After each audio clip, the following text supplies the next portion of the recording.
It's a good morning from a windy and slightly chilly Denmark and the start of our 5-week Scandinavian road trip.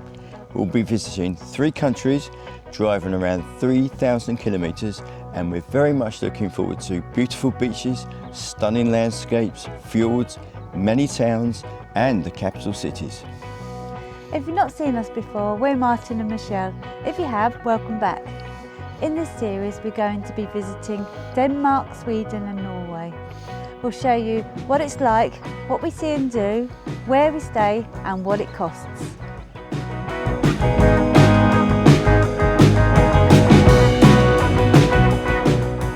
After Tønder, we explore more of Jutland's east coast, then the west, before we cross to Rømø Island, which includes a Tønder, then over to Zealand and Copenhagen, then across to Sweden to Malmö and the west coast, before we travel into Norway and visit Oslo, Flom and Lillehammer.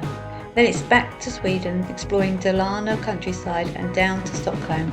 Then we start to head home, back through Denmark, through Germany, Belgium and to Calais to get Le Châtel home. In this first episode, we're going to be exploring southern Jutland. We're staying at the Mongol Tønder campsite, and the Mongol Tønder village is a very attractive village with lots of old buildings, and it has what is known to be Denmark's most beautiful village street. We decided to book into a campsite when we got to Denmark because we've not had a shower for 3 days. We really needed one. On our journey from the UK, but we will be staying off grid as much as possible, and we have got some Airbnbs booked for the capital cities on the outskirts so that we can cycle in. Today is our first full day in Denmark, and we are visiting the town of Tønder, which when I search on Google it always wants to change it to Tinder. They give me some interesting results.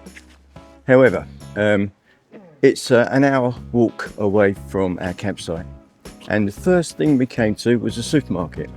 So we thought we'd pop in and see what the prices were like, and they were kind of similar to the UK really. Maybe some things were a bit more expensive, so not shockingly expensive as we thought they might be.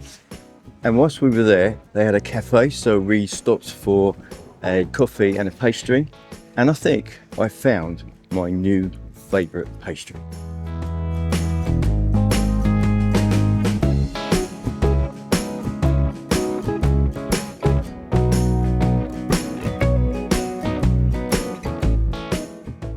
Tønder is the oldest market town in Denmark, dating back to 1243.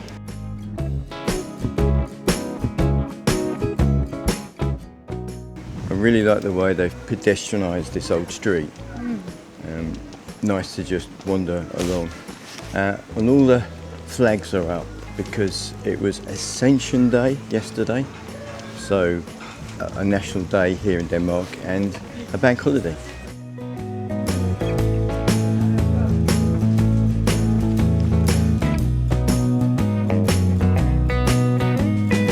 Behind me is the old pharmacy. It dates back to 1668 and it was a pharmacy up until 1989.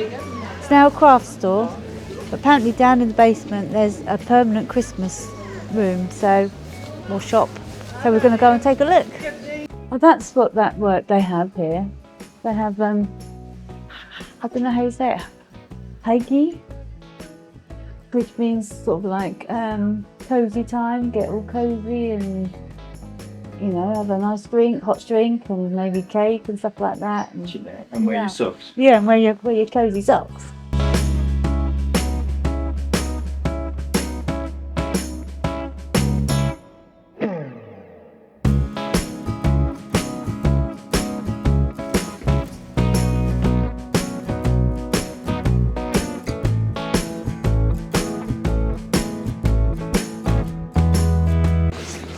I really like that shop. Full of stuff I could buy. Didn't get anything Christmas. Nothing really kind of took our fancy, but did buy a key ring with the Danish flag and the mermaid from Copenhagen. So we have something. So good shop. You should go if you're here.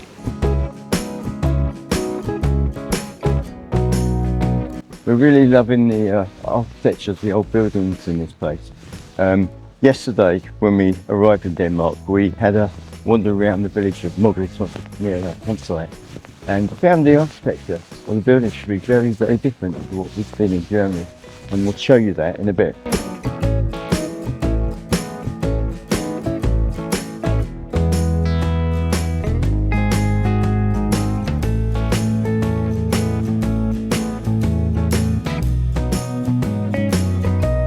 This is the site of the old whipping post, where you were publicly shamed if you'd done something wrong. And I think he looks pretty evil. He looks like someone who's going to enjoy whipping you. Yeah, he isn't very happy, does he? No, but I'm sure he enjoyed his work. This map here shows you all of the many walks you can do in and around Tønder. We've not got time on our trip to do it, but there are lots of them that you can do. And now it's time for lunch. Hot dogs with everything on. We're having a Ribe hot dog, which was 35 kroner, which was about £4. It's got all the sauces, mustard, tomato ketchup. And what are those crunchy bits? I think they're fried onions. Okay. And gherkin. They taste a little bit like a saveloy. Well, the hot dog was very tasty but very messy, and it was really hard to keep the contents of the top from not falling off. And we were lucky because we got the last bit of shelter, almost the only bit of shelter they've got at that stand, because it started to rain just after we'd ordered.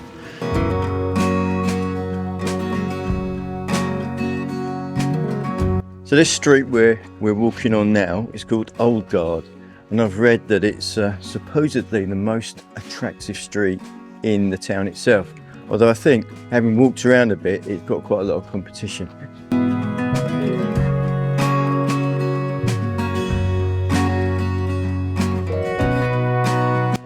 Behind me must be the registry office because it says deaths, births and marriages on the sign. And we read that Tønder became a place where people used to elope to from the 60s, as the Danish marriage laws are a lot more liberal than the German. The building behind me is, and I've got to be careful how I say this, is the Kunst Art Museum and Town Museum.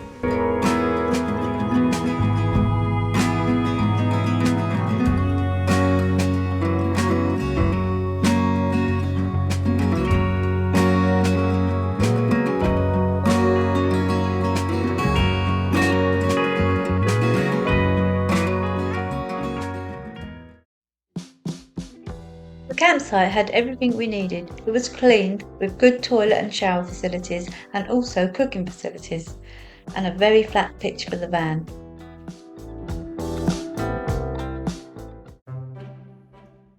Right next to the campsite is the very beautiful Tønder village.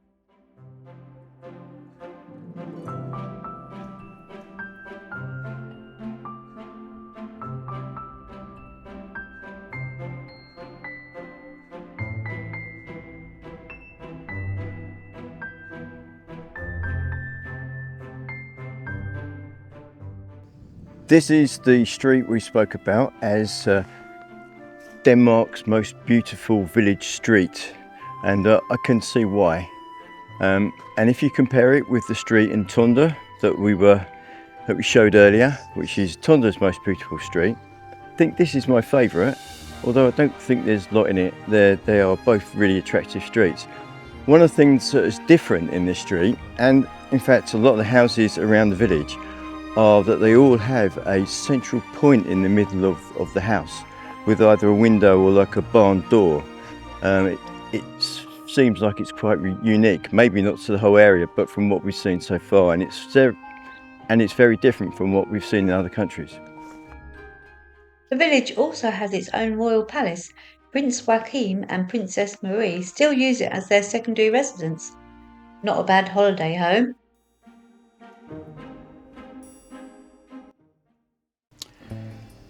Well, we're just about to leave the campsite after our 2 days here in Tønder. It is forecast to be an atrocious rainy day, and it is. It's horrible out there. It's is. not stopped raining, it's so windy. Anyway, I think we're going to head towards Ribe, grab some lunch maybe, and hunker down in the van for a little while. But we'll show you what we do. So we're going to head off. We'll see you in a bit.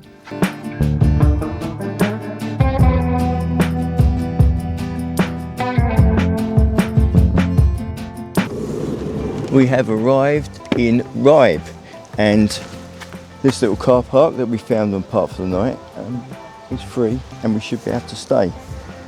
We had our lunch in the van, a nice little cheese sandwich, and there's a Viking Museum here, and we're in Denmark, so you've got to go to a Viking Museum, haven't you? So that will keep us in the dry for the afternoon.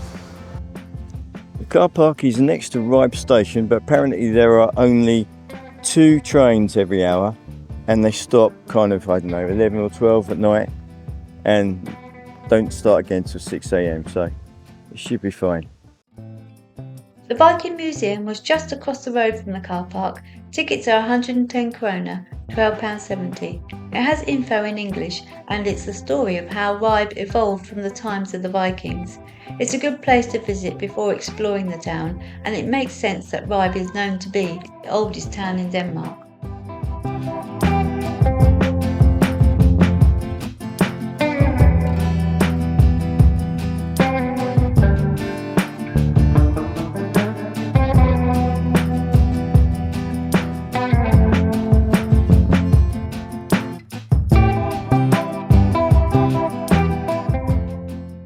After our time in the museum, the weather cleared up and we had a lovely, bright, sunny afternoon to explore the town and wander the streets. And that included a visit to the cathedral, which is free to look around inside. And to go up to the top of the bell tower for really amazing views is only 20 krona, which is only £2.30.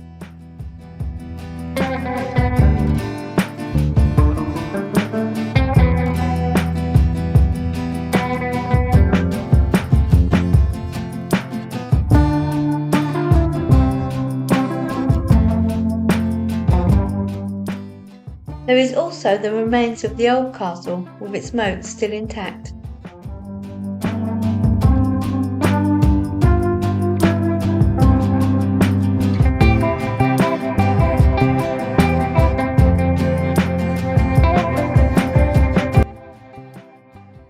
Morning from Rømø Island. We left Ribe this morning and drove the 30 minutes down to the island. It's a good place to start the day and have breakfast. The park up last night in Ribe was really good and very, very quiet in the night. And there was only one van parked up next to us, a van from France. The beach we're parked up on is called Le Coq Strand. I've probably said that wrong, so I'll put it on the screen below. It's absolutely huge, and you've got so much room to park up.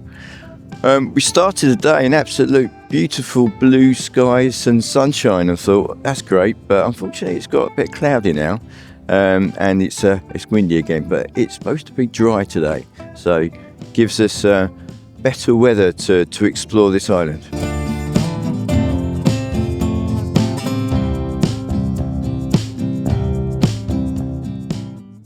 These dunes are really quite fun to walk around. It's not too difficult because the sand is quite sturdy. There's a caterpillar here. How long is it going to take him to walk up that hill? You get a really, really good view of all the flat sands, and then over to the dunes over there, and you can walk for miles.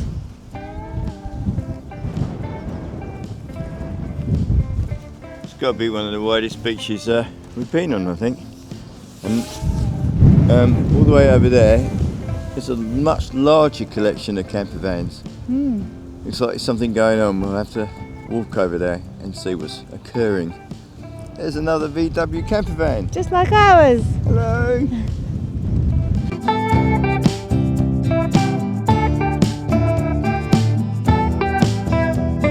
Let's see seems to be so many people that have got like inflatable kind of kite things that sail up into the sky. Seems to be a big thing around here. And I think they're probably going to be even more later as more people put them up. It's so nice to get out of the towns and cities today, get into a bit of nature. This beach is so big, we reckon it's bigger than the village we live in.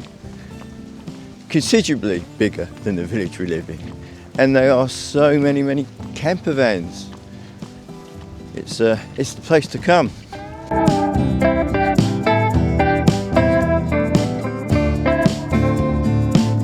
We've not yet seen any UK stickers on backs of vans.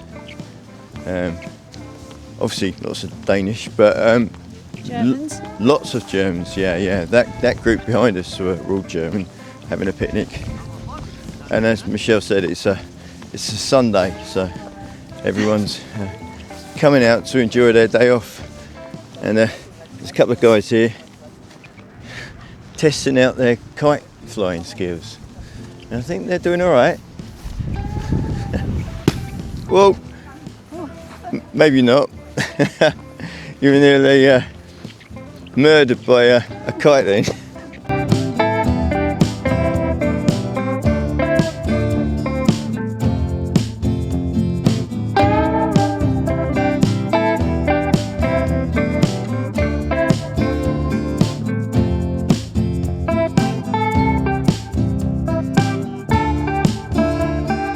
So what we could see from the sand dunes, the big collection of vehicles and flags, turns out to be like a little windsurfing village.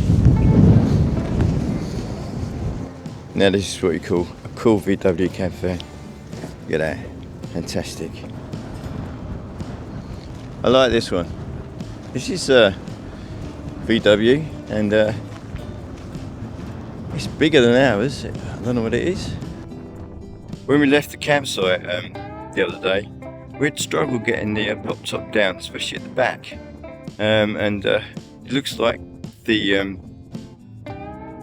brackets of the hinges have caught in, and we've got a hole, a couple of holes. So we'll have to repair them. But we're going to leave it up for a little while and let it dry out. So as you can see, I've laid it a bit as best as possible. Hopefully it will do the job. I'm going to do it inside as well. But we need to try and discover why it did it.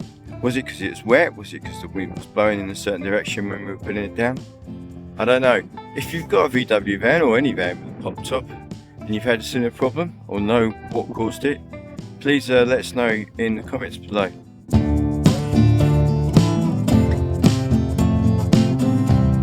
So we've decided to have beans on toast for lunch, and I thought I'd show you our cupboard. It's pretty full of food. It's got the gas there and the water bottle there, but the food is rammed in. We wanted to bring plenty of stuff with us because obviously Scandinavian supermarkets are quite expensive and eating out is very expensive.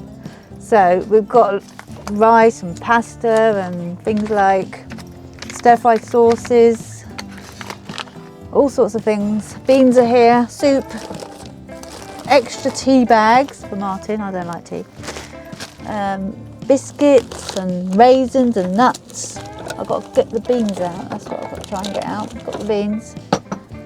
Cereal down here, but we also keep a few things up here like little bits of coffee and sugar so that we can get and make a cup of tea and coffee quite quickly.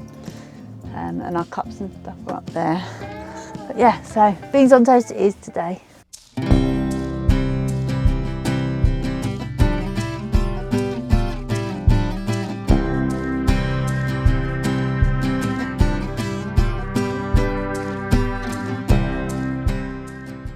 After lunch, we popped over to the Kolk village, which has a few cafes and shops, and more importantly, a toilet, before heading back to the beach.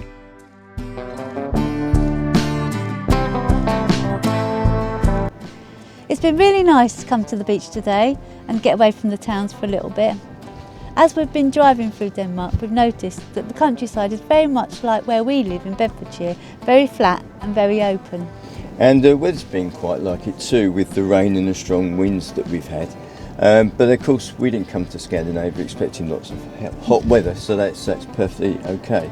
And it's starting to rain again a little now, so our time at the beach is coming to the end. And I think this is where we'll finish this first episode. Yeah, but in our next episode we're going to be heading towards Odense.